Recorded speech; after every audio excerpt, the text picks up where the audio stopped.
এই কোটা আন্দোলনকারীদের complete shutdown, আর তার ফলাফল আজকে এই অবস্থা। সমস্ত দাবি মেনে নেওয়ার পরেও তাদের আর সেই শাটডাউন শেষ হয় না। কী কারণে আমি বুঝি না। আমরা তো সম্পূর্ণ দাবি মেনে নিয়েছি, একটা মানলে আর একটা, আর একটা মানলে আর একটা, আর এর ফল আজকে জ্বালিয়ে পুড়ে সব একদিকে সরকার, আর আজকে কত মানুষ জীবন হারালো, কতগুলি মানুষ পঙ্গু হয়ে যাচ্ছে, কতগুলি মানুষ। এবং ঠিক এই 2001 সালে এইরকম তাণ্ডব বিএনপি জামাত জোট চালিয়েছিল। আওয়ামী লীগের প্রায় 21,000 নেতাকর্মী হত্যা করে, কত মানুষ গুলি খেয়ে তাদের ঘর বাড়ি হাত পা কেটে দেওয়া, চোখ তুলে দেওয়া, মেয়েদের রেপ করা, এই তাণ্ডব ছিল। আবার 2013 সালে অগ্নিসন্ত্রাস, 13, 14, 15 আগুন জ্বালানো, সব যে গাড়ির ভিতরে, বাসের ভিতরে মানুষ, সেখানেও আগুন জ্বালানো।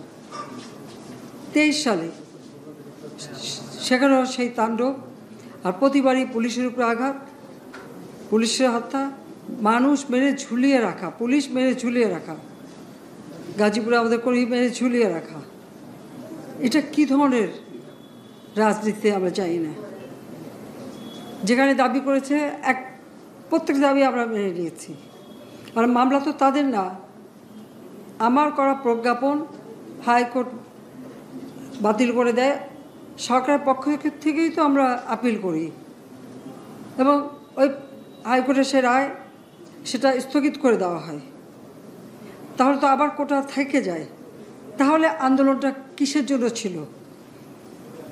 একেবারে শাটডাউন করে সবাইকে তারপরে মারা। যে সমস্ত ঘটনা ঘটেছে আর যেভাবে মানুষগুলি ক্ষতিগ্রস্ত হয়েছে, আর যারা মারা গেছে আমি তাদের আত্মার মাগফিরাত কামনা করি। আর যারা এখন আহত তাদের সকলের চিকিৎসা সুষ্ঠুভাবে হচ্ছে। আমি আমাদের ডাক্তার, নার্স বা কর্মচারী সকলকে আমি আন্তরিক ধন্যবাদ জানাচ্ছি যে তারা দিন রাত অক্লান্ত পরিশ্রম করেছেন। এবং আমাদের স্বাস্থ্য মন্ত্রণালয় থেকে মন্ত্রী, প্রতিমন্ত্রী সহ আমাদের সকলে বারবার এদের দেখে গেছে এবং যা যা লাগে করে দিচ্ছে। আজকে চিকিৎসার জন্য যা যা লাগবে আমরা করে দিচ্ছি। আর যারা পা হারিয়েছে বা হাত হারিয়েছে, আমরা কৃত্রিম পায়ের ব্যবস্থা করে দেব, যাতে তারা আবার সুস্থ মানুষের মতো চলতে পারে, নিজের কাজ করতে পারে। এবং এর মধ্যে একজন আবার প্রতিবন্ধীও, কাজে তার মা যাতে ভালোভাবে চলতে পারে। প্রতিবন্ধী অবশ্য আমরা ভাতাও দিচ্ছি, কিন্তু তাকে আরও ব্যবস্থা করে দেব, আমাদের যতটুকু সাধ্য করে দেব।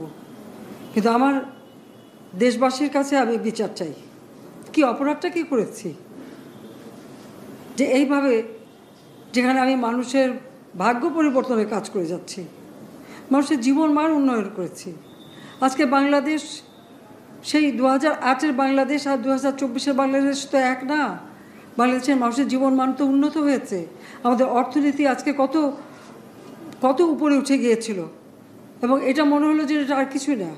এটা আমাদের অর্থনীতিকে সম্পূর্ণ পঙ্গু করে দিয়ে বাংলাদেশকে আবার ভিক্ষুকের জাতি করে দেওয়া, এটাই বোধহয় এদের পিছনে ষড়যন্ত্র।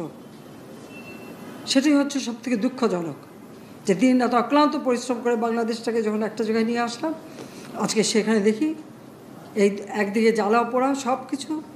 ঠিক যে প্রতিষ্ঠানগুলি মানুষের সেবা দেয়, আজকে মেট্রো রেলে চড়ে মানুষ কত অল্প সময়ের মধ্যে সময় বাঁচিয়ে কর্মস্থলে পৌঁছাতে পারতো, আবার ফিরতে পারতো। সেখানে ছাত্ররা, চাকরিজীবী, সাধারণ মানুষ সবাই তো যেতে পারতো। সেই স্টেশনগুলি পুড়িয়ে এখন ট্রাফিক জ্যাম, মানুষের কষ্ট। আমি তো কষ্ট লাঘব করেছি, কিন্তু যারা এইভাবে আগুন দিয়ে পুড়িয়ে মানুষের সে কষ্টে আবার ফেলে দিল, তাদের বিচার দেশের মানুষকে করতে হবে। আমি খালি সকলের সহযোগিতা চাই। আর এইভাবে মায়ের কোল খালি হোক, এটা আমি চাই না। কারণ আমি তো বাবা মা সব হারিয়েছি, আমি তো জানি হারাবার ব্যথা কত কষ্ট। কিন্তু সেই কষ্ট বুকে নিয়ে তো ফিরে আসছি এদেশের মানুষের জন্য। এখানে আমার তো কোনো চাওয়া পাওয়া নেই। আমি তো আমার ছেলে মেয়ের জন্য কিছু করিনি, শুধু তাদের লেখাপড়া, নিজেরাই চাকরি করছে, নিজেরাই পড়েছে, আমি কতটুকু করতে পেরেছি। কিন্তু আমি দেশের মানুষের জন্য করেছি। আজকে অন্তত মানুষের ভাত কাপড়ের ব্যবস্থা, চিকিৎসার ব্যবস্থা, তাদের কাজের সংস্থা সবই তো করে দিচ্ছিলাম। যখন আমরা এক উন্নয়নশীল দেশে মর্যাদা পেলাম, তখনই এই তাণ্ডব করে ঠিক যে জায়গাগুলি মানুষের সেবা করবে সেই জায়গাগুলিতেই আঘাত, শিক্ষা প্রতিষ্ঠানে হল ভেঙে দেওয়া। সবচেয়ে দুর্ভাগ্য যে ভিসির বাড়িতে আগুন দেওয়া। এর আগেও একবার ঢাকা ইউনিভার্সিটিতে ভিসির বাড়িতে আগুন দিয়েছিল, আপনাদের মনে আছে। রংপুরে সেখানে আগুন দিয়েছে, ময়মনসিংহ কৃষি বিশ্ববিদ্যালয় থেকে শুরু করে বিভিন্ন জায়গায় এই তাণ্ডব চালিয়েছে। রাজশাহীতে এই তাণ্ডব চালিয়েছে। বিশ্ববিদ্যালয়গুলিতে সেশন জট ছিল, আমি সরকার আসার পর থেকে কোনো সেশন জট নাই। লেখাপড়ার মান উন্নত করা, যাতে এখান থেকে পড়ে আবার বিদেশেও পড়তে হবে, সেই ব্যবস্থাও করে দিয়েছি। কিন্তু তারপরেও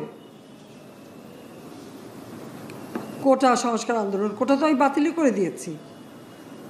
আমি আহ্বান করেছিলাম যে একটু ধৈর্য ধরো, হাইকোর্টে শুনানি হবে, হাইকোর্ট যে রায় দেয় না। তারপরেও এই আন্দোলন হবে। আজকে এই যে এতগুলি মানুষের জীবনের ক্ষতি হলো, এতগুলি পরিবার ক্ষতি হলো, এর দায় দায়িত্ব কাদের? আমি দেশবাসীর কাছে সেই আহ্বান জানাবো যে এই ধরনের ধ্বংসযজ্ঞের জন্য এই দেশকে নিয়ে আর কেউ চালাতে না পারি। আমি সকলে সাহায্য চাই, আর আমি চাই না এভাবে মায়ের কোল খালি হোক আর এভাবে মানুষ অসহায় হয়ে পড়ুক। এই হাসপাতালটাই তো আজকে আপনারা দেখেন কত সুন্দরভাবে করে দিয়েছে। কিছু নেই হাসপাতালে, একটা লিফটও ছিল না আমি যখন সরকারে আসি।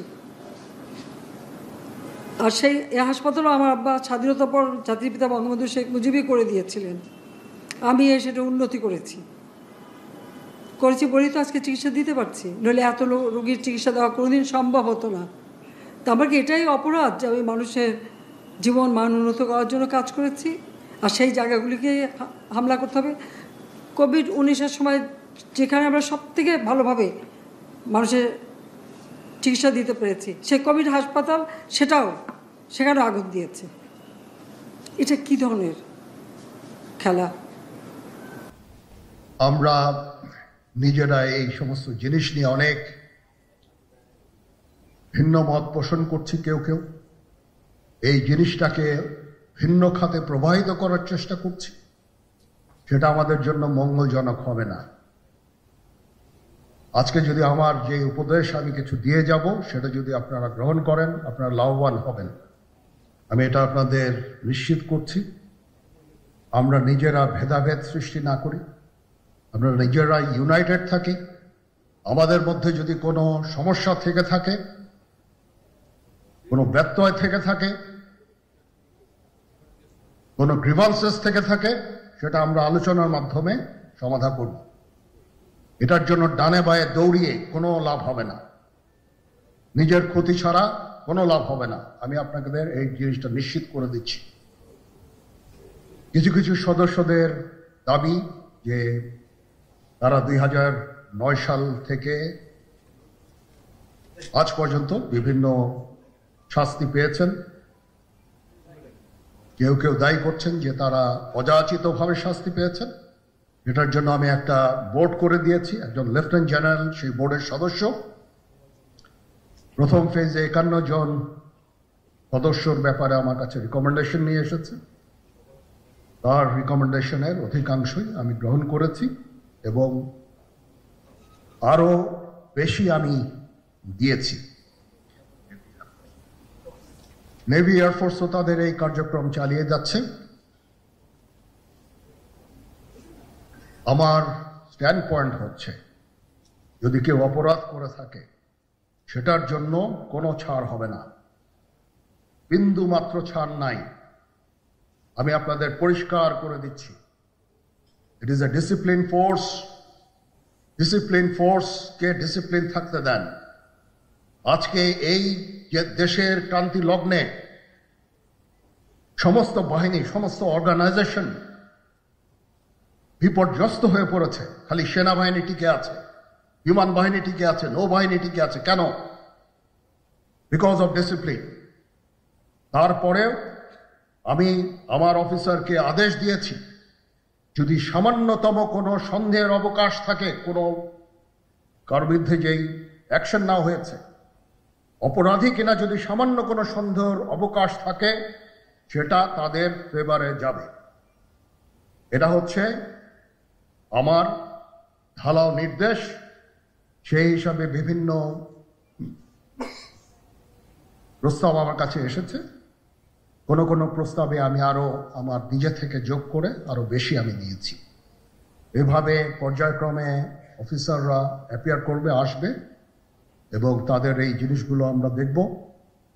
দেখে যদি মনে হয় যে তাদেরকে করার অবকাশ আছে কিছু, অবশ্যই আমরা করব। এটা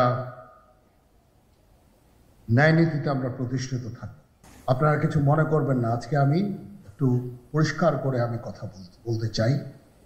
আপনাদের সবার হয়তো ভালো নাও লাগতে পারে, কিন্তু বিশ্বাস করেন, আমার এটা যদি আপনারা গ্রহণ করেন, আপনারা লাভবান হবেন, কোনো ক্ষতি হবে না দেশের। আমার অন্য কোনো আকাঙ্ক্ষা নাই। আমার একটাই আকাঙ্ক্ষা, দেশ এবং জাতিটাকে একটা সুন্দর জায়গায় রেখে ছুটি করা। I had enough. Was last 7-8 months I had enough.